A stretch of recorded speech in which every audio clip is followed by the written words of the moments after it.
Hello again. I remember when I was really little, about lunchtime, Mom would make us a couple of peanut butter and jelly sandwiches.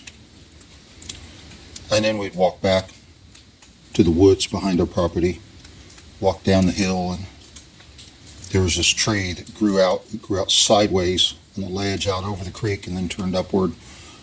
And it made a nice little bench to sit on.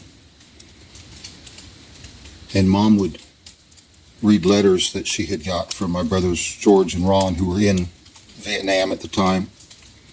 And I would run up and down the hills and play and carry on. I was, like I said, 3 or 4 years old. And then we'd eat the sandwiches, and she would tell me stories. She had an incredible ability to tell stories.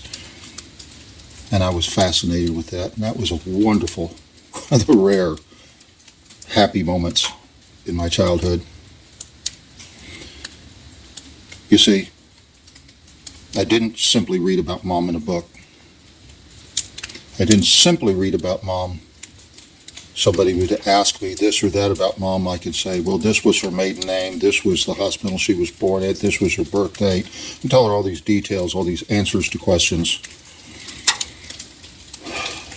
My relationship was so much deeper and so much more than just having all the right answers. So it entirely perplexed me when my Reformed pastor one day got up, and he was pissed off. He had heard a song on Christian radio, and it just riled him up. And he was talking about it, the Scott Wesley Brown song, When Answers Aren't Enough. There's Jesus. And the pastor was going on to say, well, that's what you got. Because if you don't have the answers, you don't even know who God is. There isn't anything else but the answers. And I thought, really? It's just a textbook. There's no living. You don't know God any more than your doctrine tells you about him. Really?